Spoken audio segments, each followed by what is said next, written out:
Welcome everyone to the All-America City webinar today. I want to thank everyone for joining us, especially our presenters from Kershaw County and City of Las Vegas, who you all will be hearing from a little bit later. Just wanted to let you all know that this webinar is being recorded, so you all will receive that directly after the webinar is finished, along with the PowerPoint itself. So you'll get all of the resources following the end of this webinar. And my name is Sarah Lipscomb, and I'm the Program Director here at the National Civic League for the All-America City Award Program. And just a little bit about us, we are a national nonprofit, and we're headquartered in Denver, Colorado. And we have been around since 1894, and we work to advance civic engagement to help communities become equitable and thriving. And the All-America City Award is one of our main programs, and it began in 1949. So we're very excited that 2019 will be the 70th anniversary of the award, and we'll be doing some celebratory anniversary events throughout the year, so definitely keep an eye out for those. And I will begin by giving kind of an overview of the application and kind of what it takes to submit for the award this year, and then followed by two of our winners from last year to really give you guys the participant perspective and answer some really detailed questions about how to write the application and some tips for how to be successful. And if you have questions, you can go ahead and put them in the chat box as we go through, and we'll take questions at the end of both presentations. So each year for the award, we have a focus or a spotlight, and this year is creating healthy communities through inclusive civic engagement. And it's purposely pretty broad and all-encompassing of anything that has to do with health and health equity. We really want to make sure that communities are able to talk about the projects that are most relevant for you all, and so we want that to be anything related to health. And you'll see in the application guidelines themselves, it's things like healthy food access, jobs with fair pay, affordable safe housing, substance abuse recovery programs, work to address community-wide trauma and racial healing.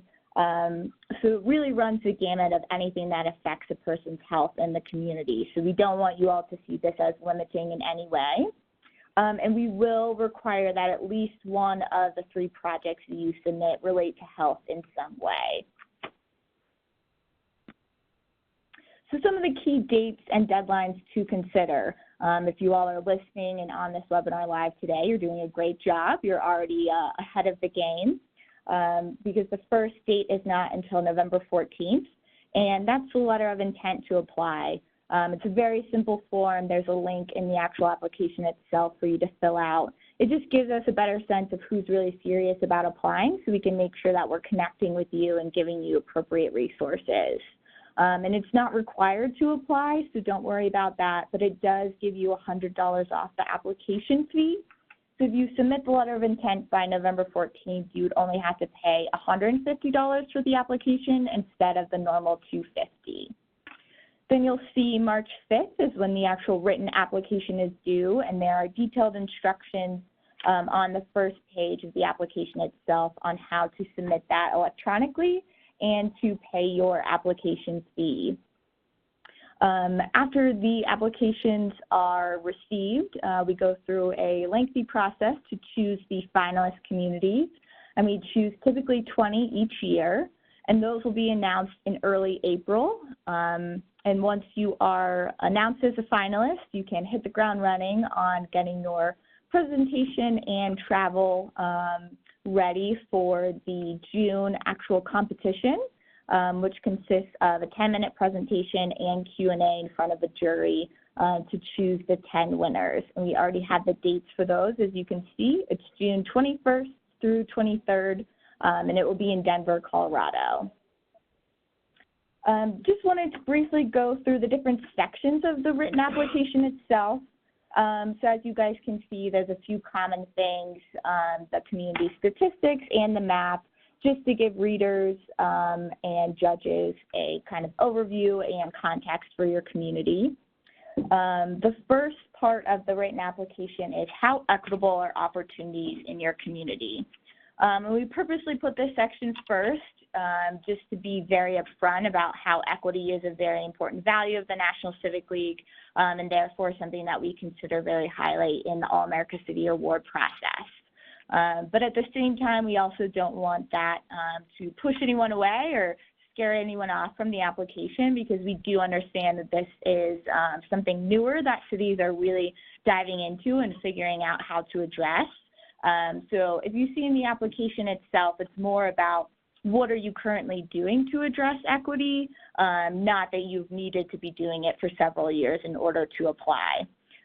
So for us, it's really about taking stock of what your current demographics and identities and perspectives are in your community and seeing what the makeup of your leadership and your staff positions look like compared to those, what your vendors and contractors look like compared to your overall community demographics. Who's serving on your resident boards and commissions? Where are you having your local infrastructure updates and things of that nature, to really start eliminating the gaps that could be there when it comes to who are the decision makers and where are the economic opportunities in your community.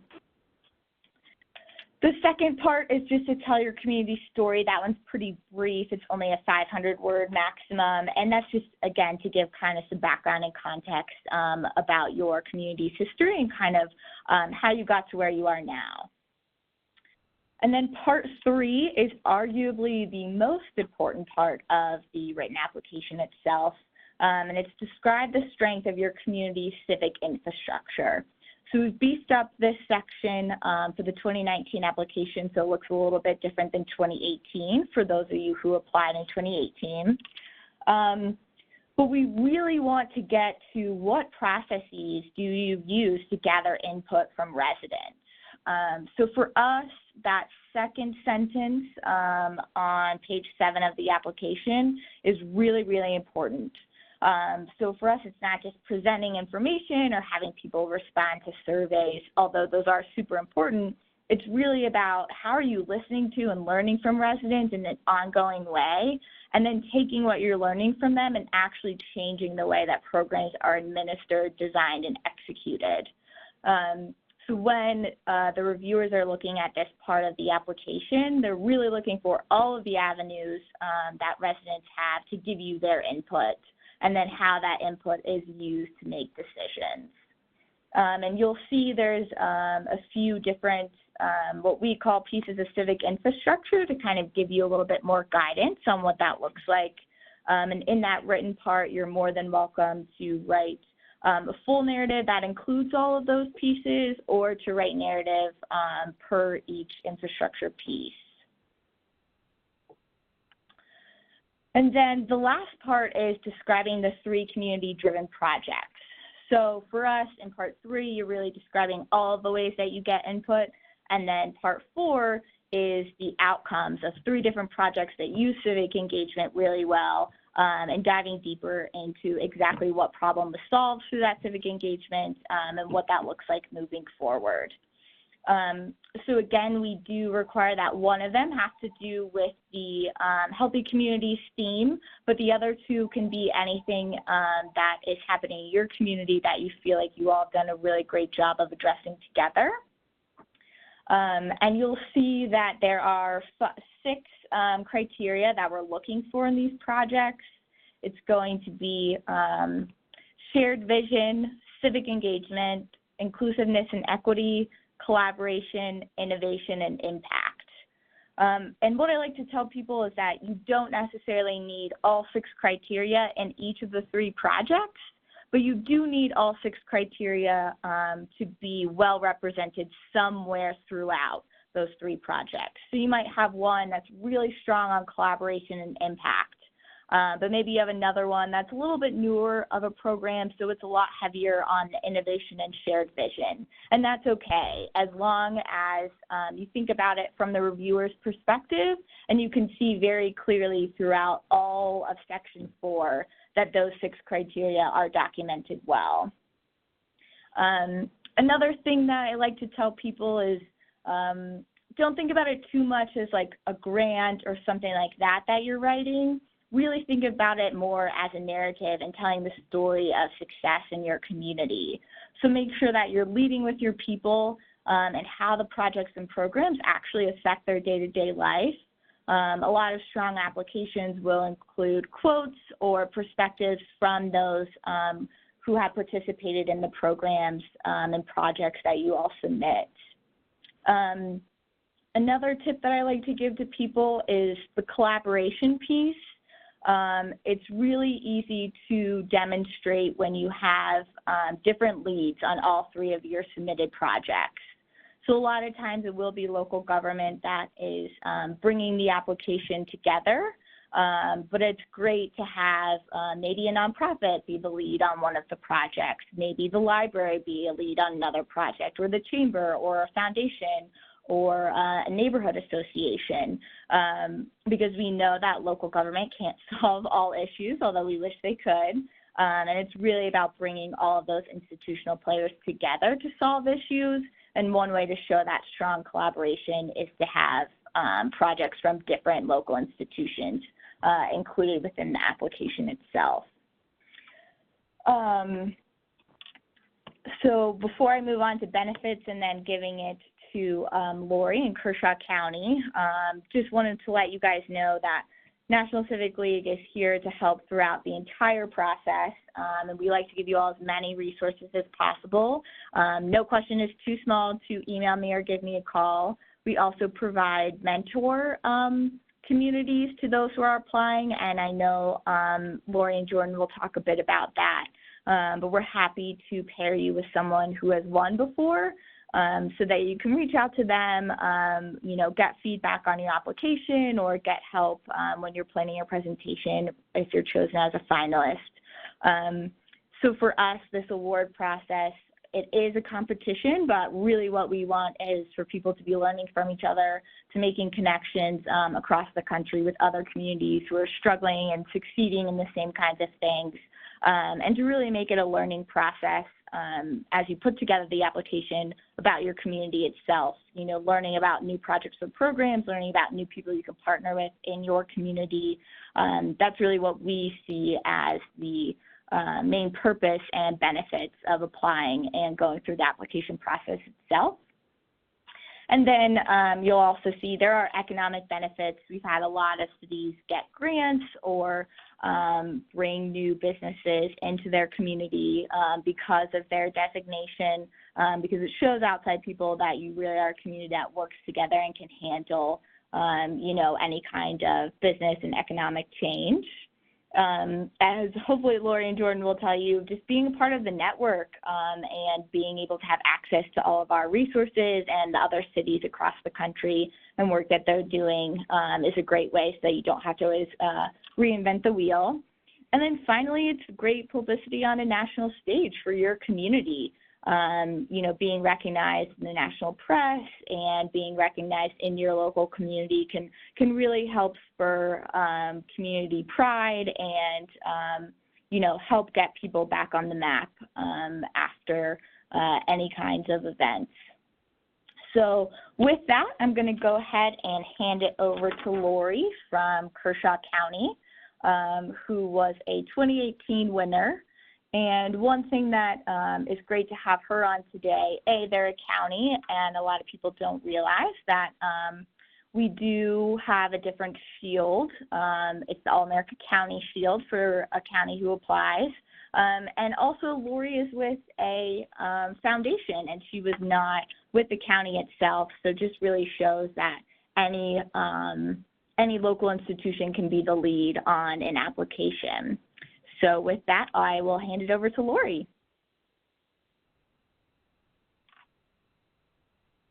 Good afternoon, everybody. Hopefully everyone can hear me. And I just need, can y'all see my screen? Yes, we can see your slide. Okay. Yeah. Okay, I just want to, okay.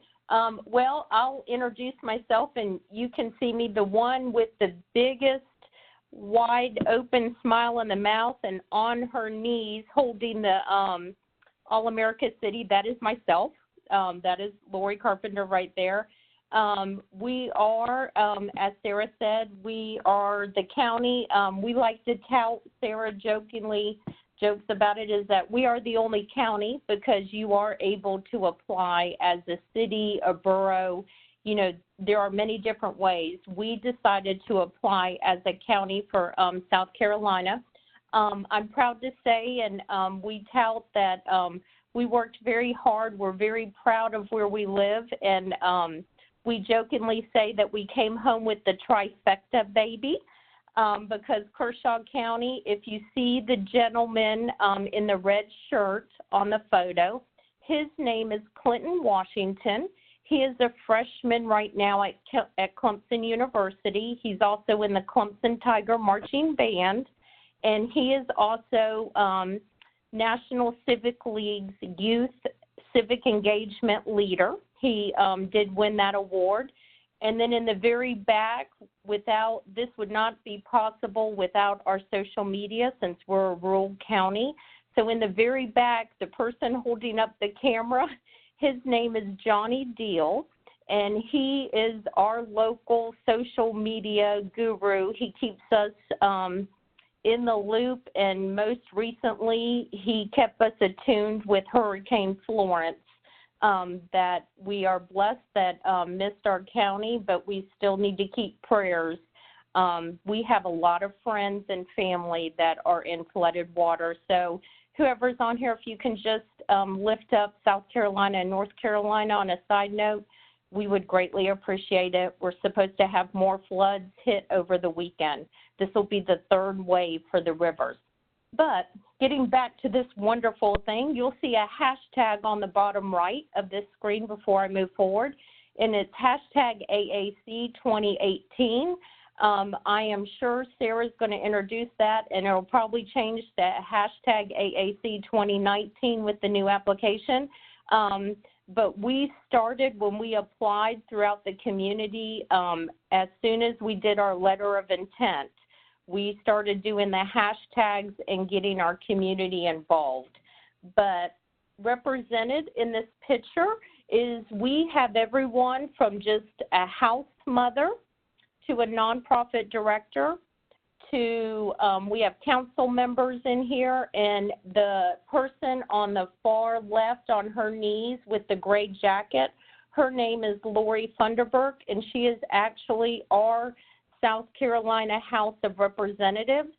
We felt so strongly that we are a small community and that we work together, that we wanted representation when we did this, from the mother that takes her child to school every day all the way to the State House, that we show collaboration. So I'll move forward. If I can get the screen to go forward. There we go. Our tips for success.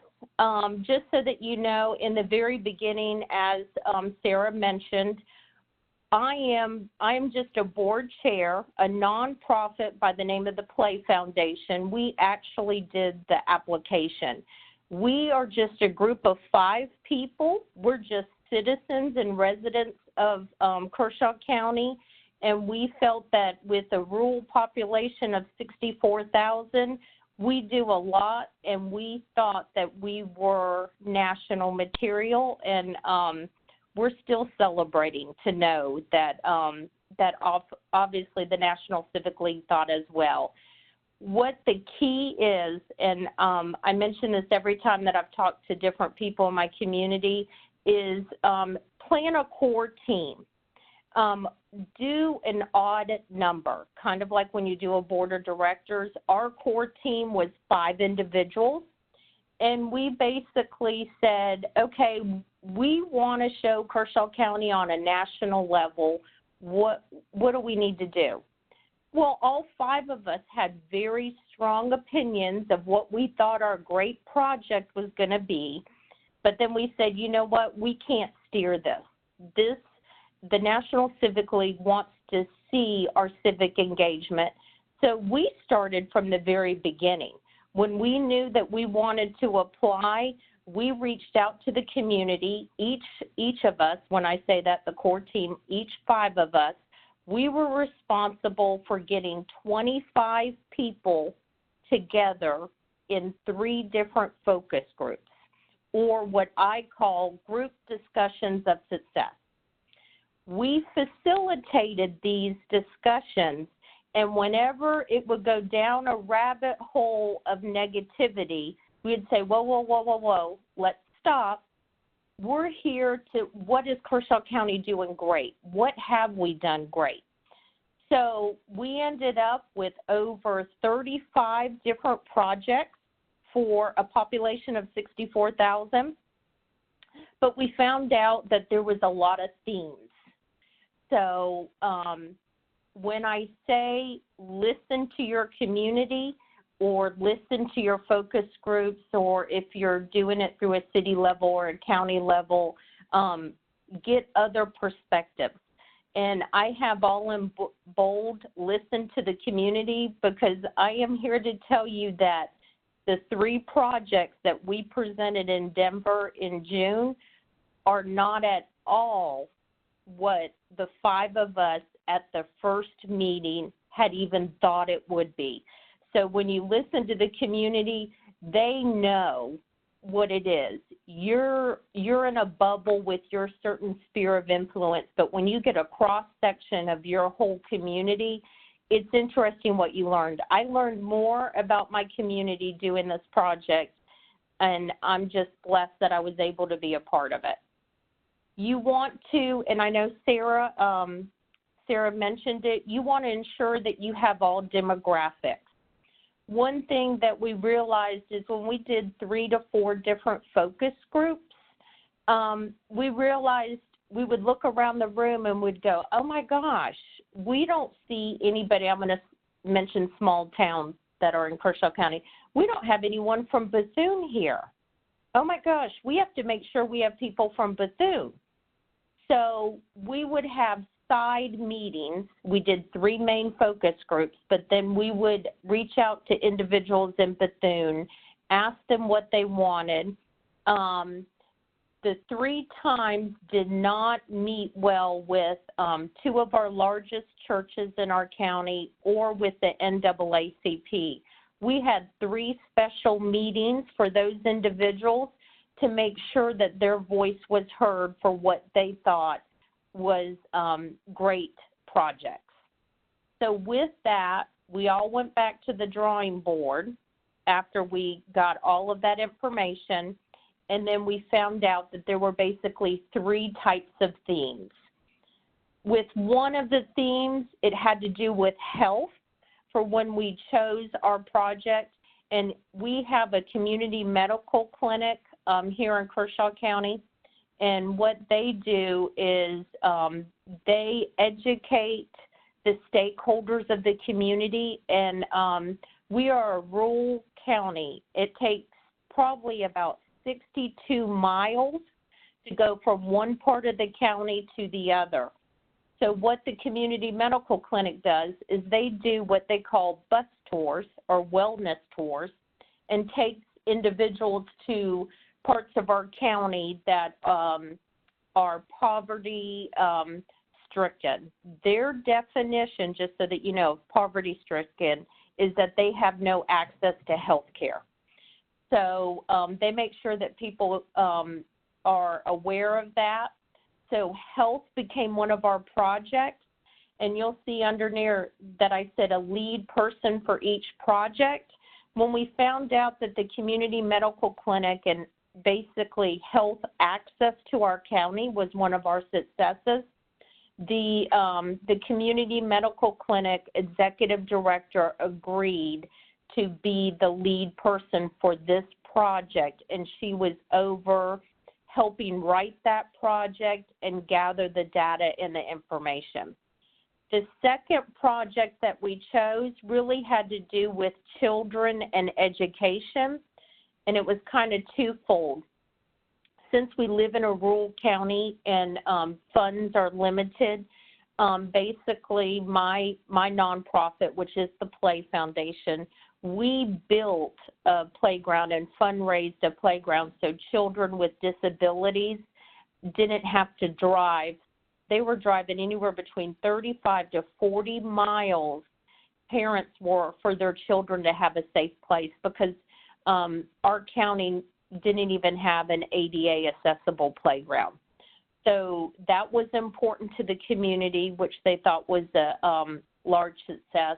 And then our education, because the school district partners with the Boys and Girls Club and 2 other nonprofits to offer mentoring and also keeping children just wandering the streets or wandering the neighborhoods, giving them a function. With that lead person for the education and the children, we reached out to the school district, and the school district gave their lead person, and our superintendent at the time said that he would help write it, which he did. So that was how we got that lead person. Then the third one is our government entity, which is required by law. I don't know if it's federal, but I know it's in South Carolina state law. Every 10 to 15 years, you have to do a comprehensive plan in your planning and zoning department. And so Kershaw County in 2016, it was due for them to renew it, and they took a real strategic, and one of the photos for one of their visioning is in the top right-hand corner. And I'd like to point out the gentleman in the white business shirt. His name is Mike Conley. He is our planning director, planning and zoning for Kershaw County. And since the community loved the project and loved the input, we had over 130 individuals come to separate meetings because they were invested in where they wanted their county to grow. And Mike was one of the leads for making sure that that was complete. So he became our lead for our third project, which was what we call Vision Kershaw 2030. And down in the bottom, he's laughing because I told him I was spotlighting him for this webinar. If you look in the bottom, that is the presentation that we did in June at the National Civic League Conference. He is the one on the far right with the hands behind. He's not holding up a picture yet, but there he is. I just wanted you to get a visual that even from the very beginning of these processes, it's always wonderful to have community members a part of this whole project because it builds momentum and it builds collaboration and the excitement. We do live in the Southeast. We are big football fans, and us winning the All-America City designation, we felt like we won the Super Bowl of civic engagement. And as I move forward, you'll see our celebrations of what I mean. And Sarah she briefly spoke on the National Civic League offering a mentor. If my mentor, the wonderful gentleman, I really need to travel to, Asheboro, North Carolina. Justin Luck, which is the planning director for the city of Asheboro, was my mentor. For individuals that are really going to go through this process, I hope everyone does, I strongly recommend that you get a mentor. Justin was a wealth of information for us. We would have, questions, and Sarah is a wonderful person. She answers emails within 24 hours. I don't know how you do it, Sarah, but you were wonderful through the process too. But Justin proofread our application. He helped answer questions. He was a cheerleader. He was one of the first emails I got while we were still in Denver when we won. The mentoring process of just having someone, if you get frustrated, just to go, oh my gosh, this is going on. They're going to tell you it is normal because you have a lot of successes and then you're like, oh, this is daunting. Why am I doing this? But you just keep moving forward on it. And the mentoring and Justin with Asheboro was great. At the end of this, you are more than welcome to take my phone number and my email. I'll be able to help any of you, answer any questions, relieve any anxieties, because this is a life-altering event for your community, and I think everybody should be a part of it. Now, with that being said, you need to plan for the unexpected. And what I mean by planning for the unexpected is you're gonna be writing and writing and writing. And how we gained momentum, I don't know how other communities did it, but we're really like a family in Kershaw County. And so when the project was done and we had it written, we actually did edit focus groups. And when we did edit focus groups, we found out that some of the information that we had was mediocre. And when you had a different select that are good in grammar and the data, when they reviewed it, they had a lot of stronger information that was wonderful for our application. And we kind of freaked out. I can't say stressed. I would say freaked out since I was the chair for it, because two parts were probably about 20% rewritten. However, we had enough time, but that's what I said. Just plan, go with the flow. You know, things happen, but they happen for a reason. Now that I look back on it, I'm like, you know what? If we didn't do that, we might not have even been a finalist. So it is a blessing in disguise. But in every great adventure, you know you need to plan for the unexpected. Another thing is social media is your friend. And I know that when you're dealing with municipalities and government entities, and they're like, oh my gosh, we got to make sure, we got to figure out what we're doing. We got to make sure that it's said correctly. I guess the blessing for us is we were a nonprofit. Johnny Deal, who's our local, I call him the social media guru, but he's just a very active person. We got a lot of feedback, asked for comments and everything before we were announced as the finalist. Then when we became a finalist, we went crazy. We asked everybody, any function that we went to, we would take a picture and said, why are you excited that Kershaw County became an All-America city? And we would have these picture frames that people would hold up, and it spread the excitement and the momentum. And I am so excited because I don't even know if Sarah knows this.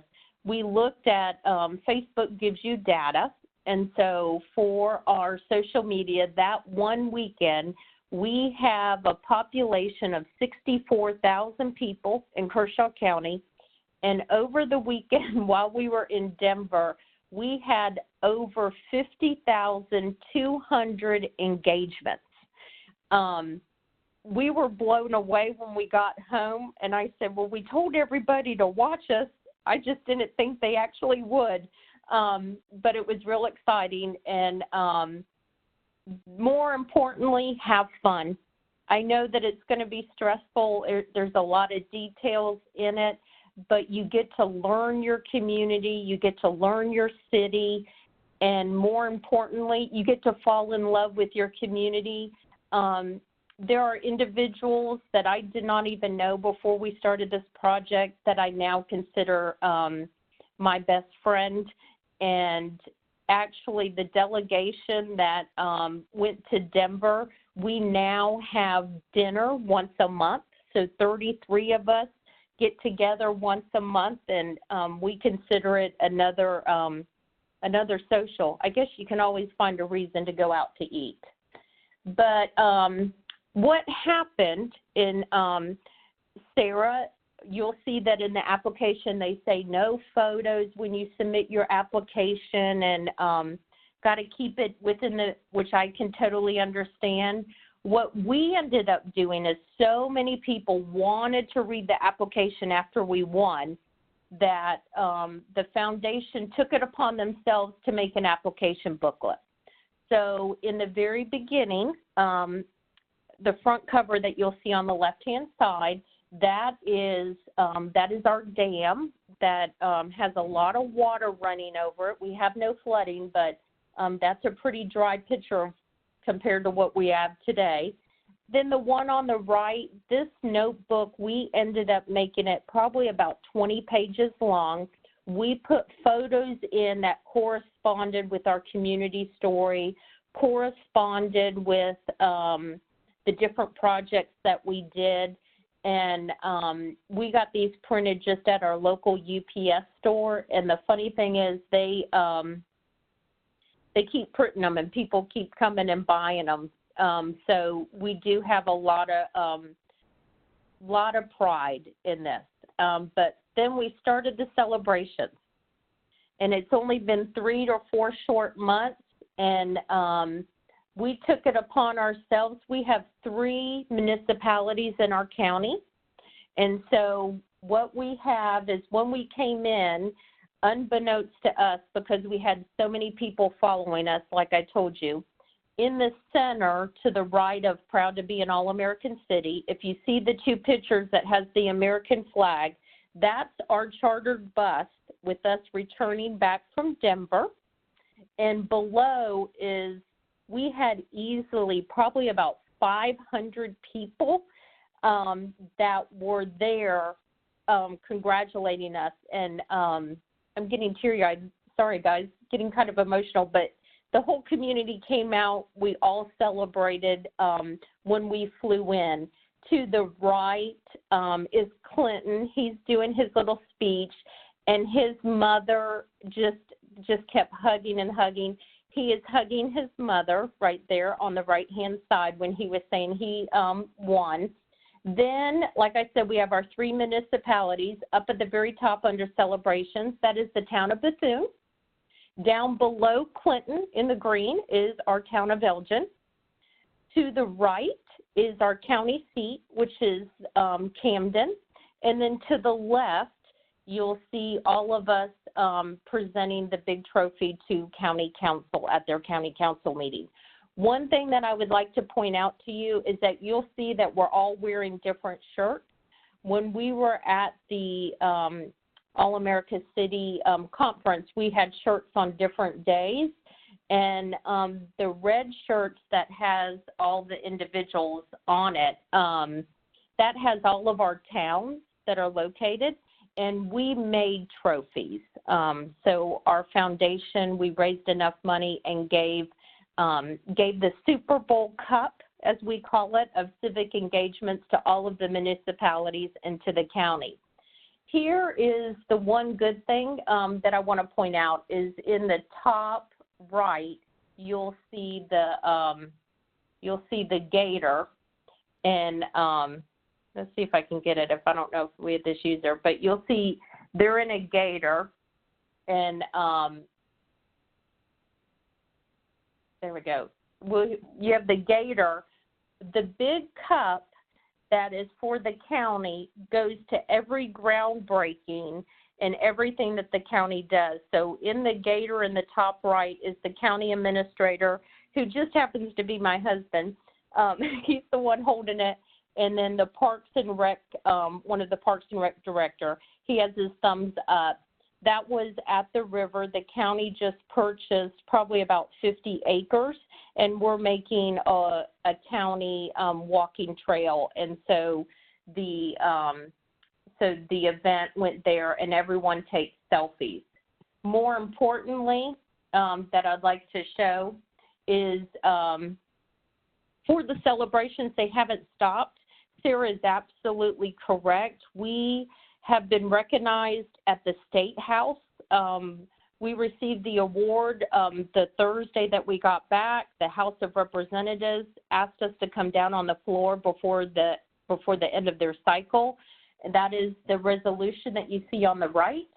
The resolution that you see on the left is our United States House of Representatives, Norman.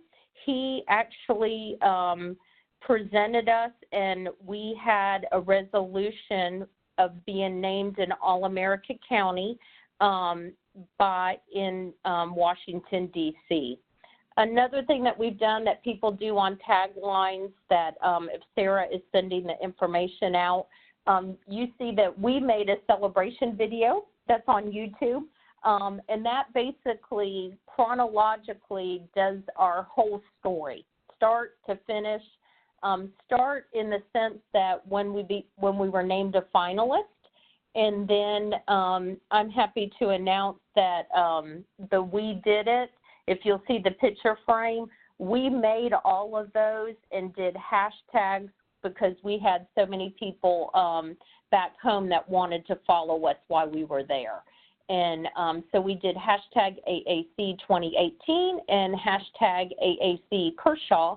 And I did not know this. They surprised me. They had the We Did It. They had those made and hidden in one of the hotel rooms. And they brought it out when we won. So I was just crying like a baby, guys. I can't lie about that. But I strongly, and we celebrate on a monthly basis. For economic development, they have seen a spike with interest in Kershaw County for governmental entities that are on here. Nothing has taken hold, but they have seen a spike of interest and more inquiries that have been sending out. And Sarah, I am done. Great. Thank you so much, Lori, for getting on and sharing everything about Kershaw County's journey. As I get it set up for Jordan to present, I do want to ask you to send that application booklet. I think that would be a great thing to share for other cities who are currently trying to celebrate as well. Okay. Yeah, and I just want to say, thank you for going through everything from the beginning, and I know Jordan will do the same, and you all have in common that you really look to the community to choose what projects. That's a question that we get a lot, is how do you choose only 3 projects? And I think what you all did, and what I'm sure Jordan's going to talk about as well, is really getting the community involved in that process from the beginning, because there are so many great things happening, and how do you choose, and how do you theme those together? So thanks for sharing about that. And I think we've got Jordan up now. Good. Great. Take it away, Jordan.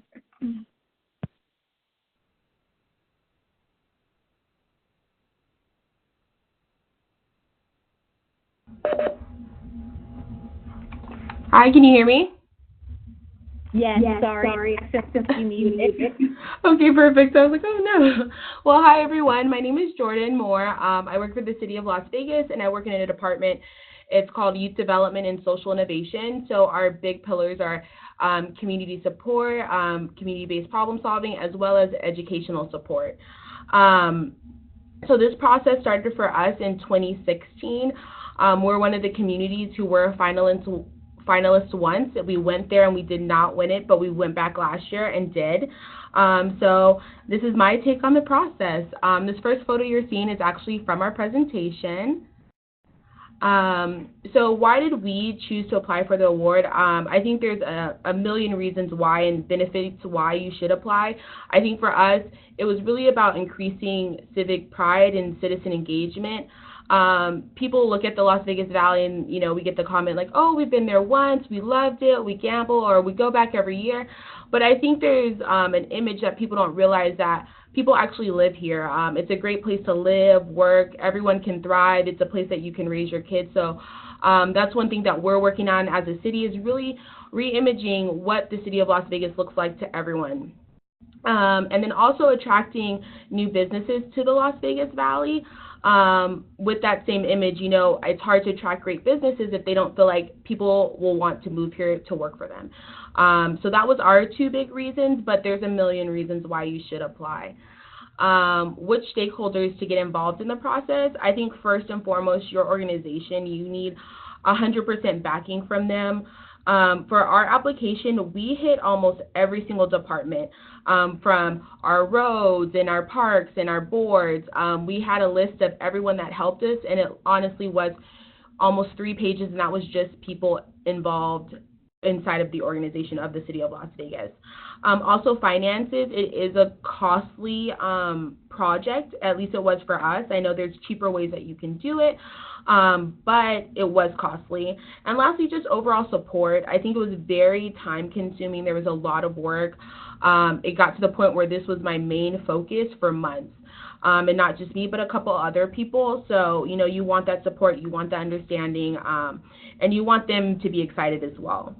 Also, potential donors. So one thing that we did is we obtained commitments, financial commitments early before we were announced a finalist, and we just said, if we are a finalist, this is what, you know, if you could please sponsor us. So if we weren't, they wouldn't have to give us anything, but if we were, we would already have that money accounted for. I think a big thing is start now. I know that's something that you've been told over and over, and it's so true. This is such a large undertaking. So that already, if you can start on that now, and by the time you're announced a finalist by the end of February, I think that's a huge thing off of your plate. Also, we hired a PR team our first year, and they actually went out and they were doing different PR stuff for us, but they also helped bring in donations, so that's always an option for you if that's available. And then lastly, I would definitely say engage the community members who could potentially help you. So an application writer, you know, if you have people who are strong in grant writing, a university, anything like that, I think it would be super helpful, as well as projects you might want to include, looking at the theme. What is you might have projects that you're already thinking about, so engage them, engage your arts community. You're going to have to do a presentation at the end if you are a finalist, so just start thinking about that now. And also public relations team. Social media is a huge thing, and also you want people to be excited about this as a community, so they were super helpful. How to engage them. I think first and foremost, understand why you're applying, what will be your community's return on investment. So when we were engaging like our potential donors, one thing that we did, we had sponsorship levels, we had their logos on our t-shirts, our signage, we mentioned them in press releases, so I think that was a huge thing for them. Also for our projects, it's a lot for the projects who are involved. We got them a lot of public social media presence, we had them on interviews, and just different things like that. So I think everyone overall was very happy that they were involved in the process. Become a subject matter expert on the award. Do your research. The website is amazing. Look at past presentations. You might see something, not all of them might resonate with you, but some might. And see how you can put your own twist on that or incorporate something that you really like to see, that you really liked when you were watching them. And then understand the benefits that it could bring to your community. We talked to our visitor authority, and we got donations from them, but also they helped us with our giveaways. And we kind of told them why they should care, and it was really great. They were awesome, and our whole community really backed us, so it was honestly a great experience. Deciding on what projects to include. First and foremost, look at the theme. I feel like the second year, so this past year, I had the projects that I thought would be really good, but that's because I had gone through the process before. This year, we did something a little bit different. This project is really grassroots driven. It should be citizen driven. So what we did is we created an application for the application. So with that, we opened it up to the entire community. Of course, we got Sarah's approval first, and we created an application, and we sent it out to everyone. We said, if you would like to apply, if you know somebody that falls within this category, please have them apply. And I think it was great. It started drawing up excitement for the project as a whole, but also with the application writing, we were able to take narratives from there.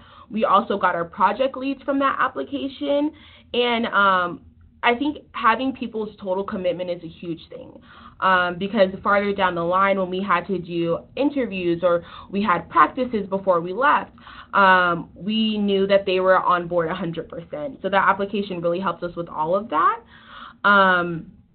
So going back to looking at the theme, in 2016, it was ensuring all children are healthy and supported to succeed in school and life. So for us, we were like, oh yeah, we do that all the time. We have projects that we know would fit in there, In 2017, it wasn't really a great match for us. It was really about data and the campaign for grade level reading, and we were doing some work around that, but nothing that we thought would rise to that level. We still applied, but we weren't a finalist. And then last year it was promoting equity through inclusive civic engagement, and we were a finalist again. So what I mean is, you know your cities, you know the great work that you're doing. Is this something that you feel like you have projects that are going to be exciting, that other cities might learn from? And if you feel like you are, then apply. If you don't feel like you are, I don't know if it's worth going through just because it is so much. And if the theme doesn't fit, maybe wait. The themes are very different each year. So maybe if it's not a fit for you this year, try to attend the conference. I think this is like nothing I've seen before, especially coming from a government entity.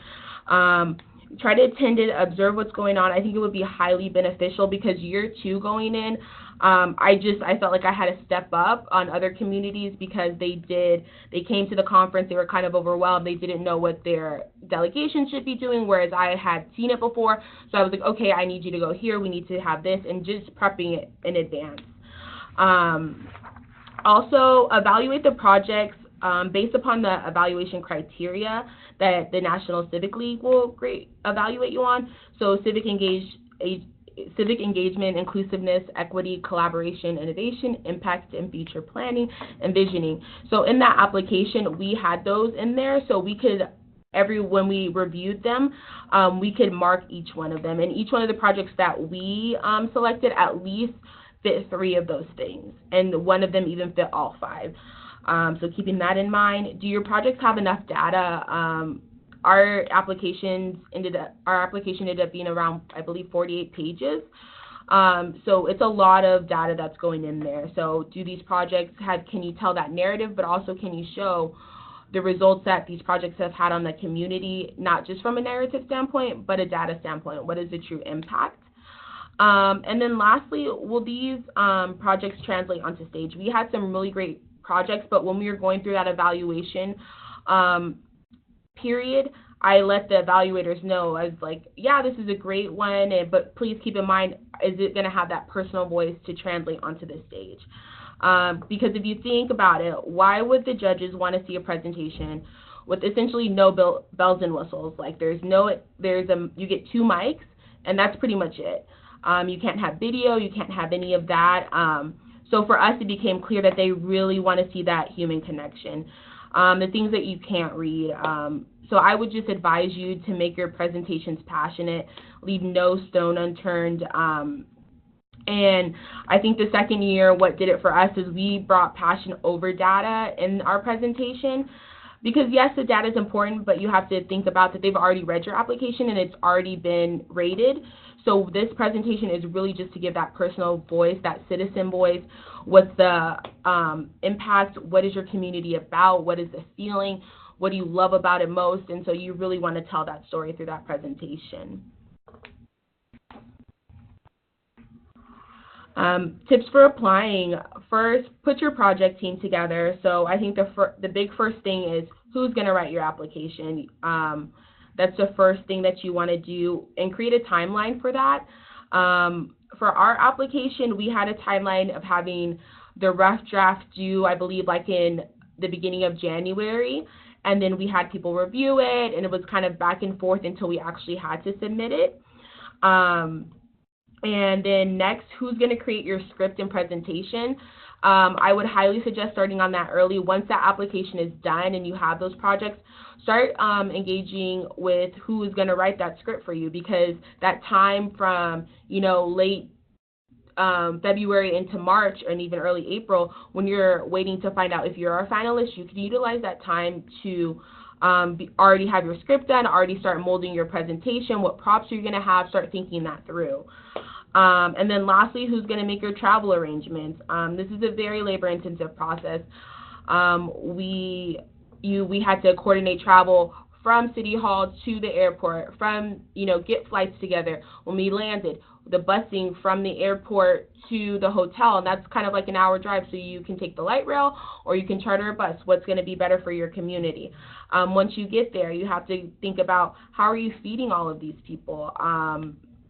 what are they going to wear, the presentations, props for travel, for the Festival of Live Ideas, how are you getting all of your stuff there? The first year we shipped it, and that was quite costly. So last year we flew Southwest, so you got 2 luggages. So the second one on a bunch of people's, I just packed a lot of our stuff in there, so that's an idea for you.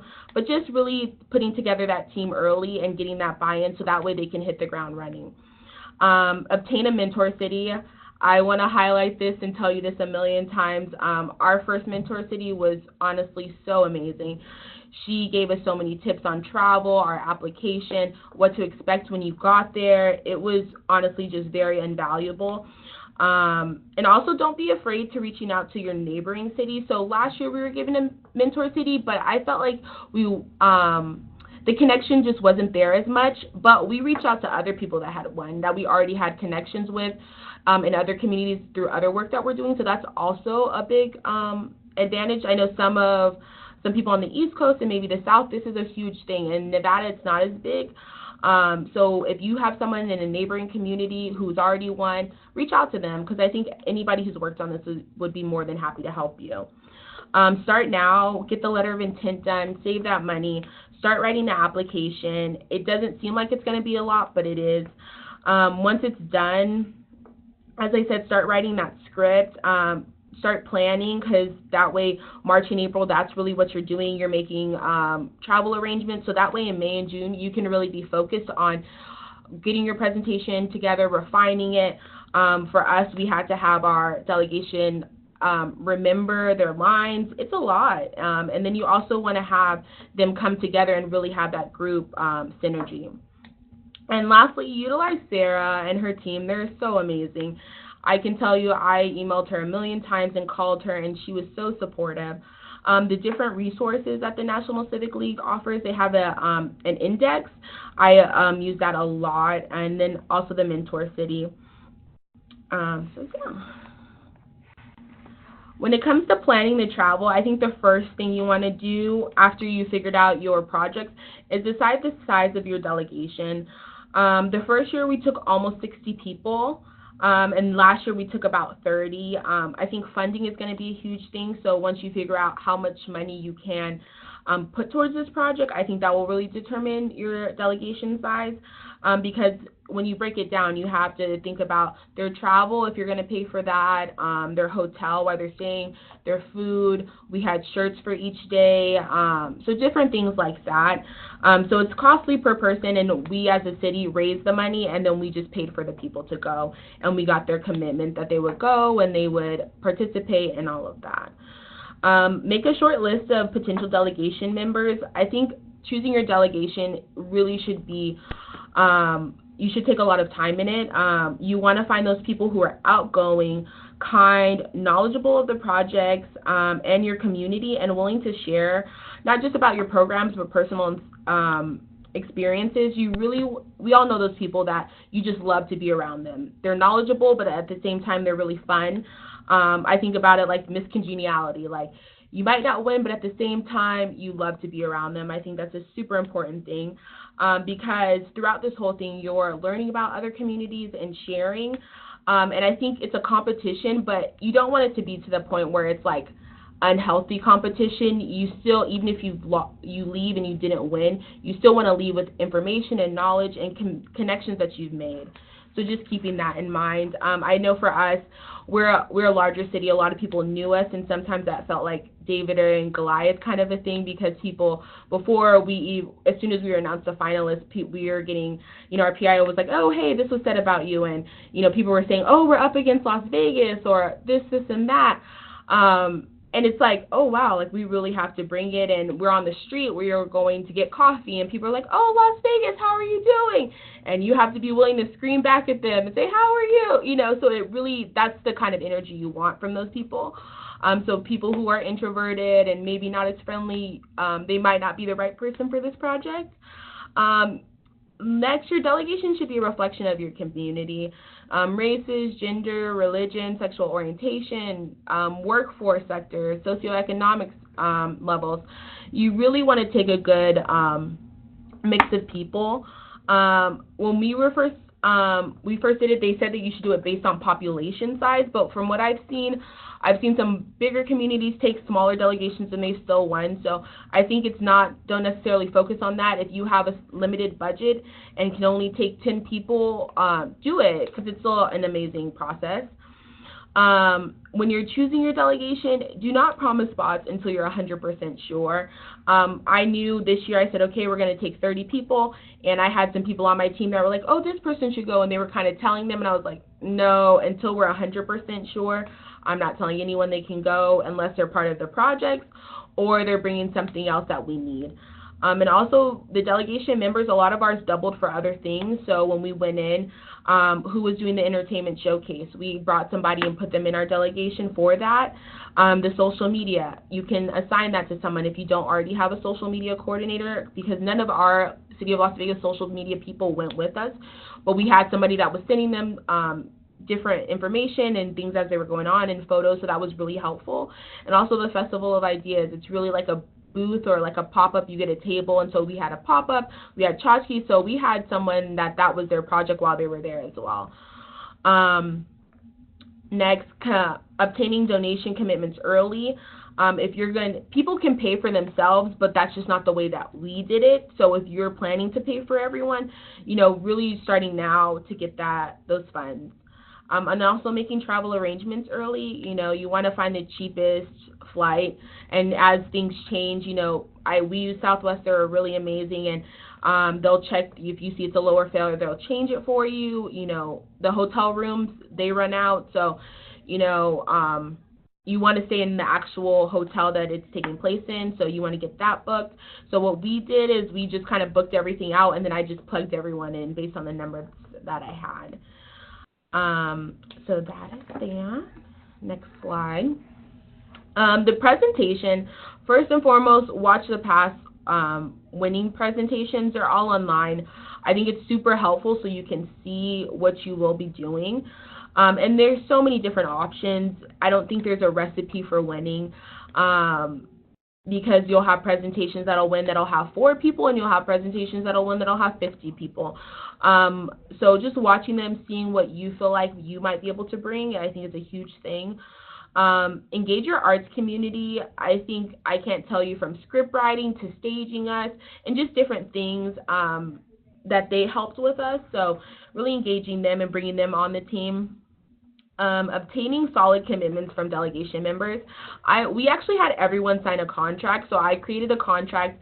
I let them know when the practices would be. So for us, we had at least 6 practices each time, and they could only miss 1 practice because we were really that passionate. This is an all-in or all-out kind of a project, so I just want to keep that in mind. And our community synergy was a huge thing for us. Like when we were there, people were like, oh my God, Las Vegas, we love you.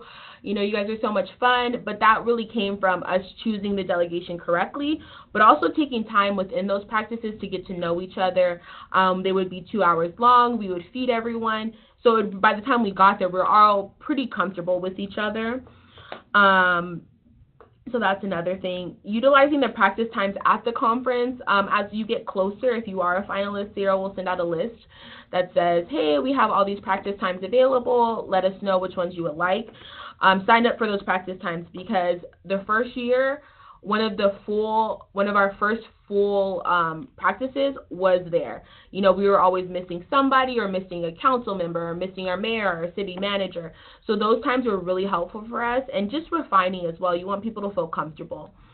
And then making your presentation meaningful. Like I said, I just want to reiterate that, you want to bring the passion. You want to move people about these projects. You want them to know what the impact is on a personal level. If you can have that person speak about the project in a way that, if this project wasn't here, my life would be forever altered. And those are the kind of projects that you want to bring. And lastly, don't forget about the question and answer portion at the end. So the presentation is 10 minutes, but you also have 10 minutes that the judges can ask you questions. So I think at first we were like, well, we can just hire a bunch of actors. And once we heard that changed everything, because they need to be able to speak about this detailedly, and that's why we chose the people who knew about the projects and worked in it every single day and just refined their acting skills. So I think it's really, really helpful. And also, when you're into practices, at the end of each practice, have a question and answer portion. Ask questions about, sustainability of programs and data and, just different things like that. Our experience at the conference. Like I said, this is like nothing you will ever see. The attire is very casual. Each day we had a different community shirt, different designs, different colors, and then you can just wear jeans or khakis or shorts, whatever you choose. There is a city managers and elected officials portion, and they might want to dress up, so just pointing that out, but everything else is pretty casual. There are very long days, so for us, when you have the opening sessions, those might start at 8 or 9. So it's very long days. So before you're getting to that, we had to get everyone fed, get them to where they needed to be. They're doing the sessions. We have to get them to lunch. Okay. Then back to sessions, and we have to get them to dinner. So it's a very long day. So I always like to tell people to rest up, and also just for your core team, keeping that in mind. There's a captain's briefing every morning that's quite early, so you have to get up and get to that, whoever you choose to go to that. They do have coffee, so that's nice, but just keeping that in mind. Community synergy is huge. One, we have the attire for each day. We had chants. It really becomes like a pep rally, and I don't know if people realize that beforehand if you've ever been. So I would say at least have 2 to 3 community chants that you can bust out anytime. I think it's really important. And also learning from other communities, I think that's truly the best part, because you find so much in common in different challenges that you guys all have and that you're all working to address, and it's just honestly amazing. So the community presentations are the true focus, but there's so much learning to take place. They have sessions that they're putting on, but as well, just in the hallway, when you're at Starbucks and you're talking to communities and talking about their journeys, I think that was the best part. Lastly, how we leveraged it, we had a community campaign to promote our winning, and so since then, people have asked us to come on and put on a presentation, let them know about it, and I think it really increases that civic pride for us. And also using the award to attract new citizens and visitors and businesses. So we've been working with our urban and economic team, because this was not just a win for our city, but our entire state. So we're super excited. So that concludes my part. So Sarah. Great. Thank you so much, Jordan. Of course. If you wouldn't mind muting yourself. Okay. Great, thanks. I just can still kind of hear my... Okay, there we go. So again, thank you so much to Lori and Jordan. We really appreciate the time to share with us your journey in the All-America City Award, and I think you all's presentations really paired nicely with each other. Surprisingly, we did not really get any questions in the chat. And I know that we've gone a little bit over time, so we'll go ahead and end it here. But as Jordan and Lori both mentioned, I am very open to answering any question, and no question is too small. I'm always available by phone or email, and that will be in the follow-up email you'll receive after the webinar. And just again to reiterate, you'll get the recording of the webinar, the PowerPoint presentation, and some other resources as well. So you all should have everything to start your All-America City journey. So with that, thank you again, Jordan and Lori, and hope everyone has a great rest of their Thursday.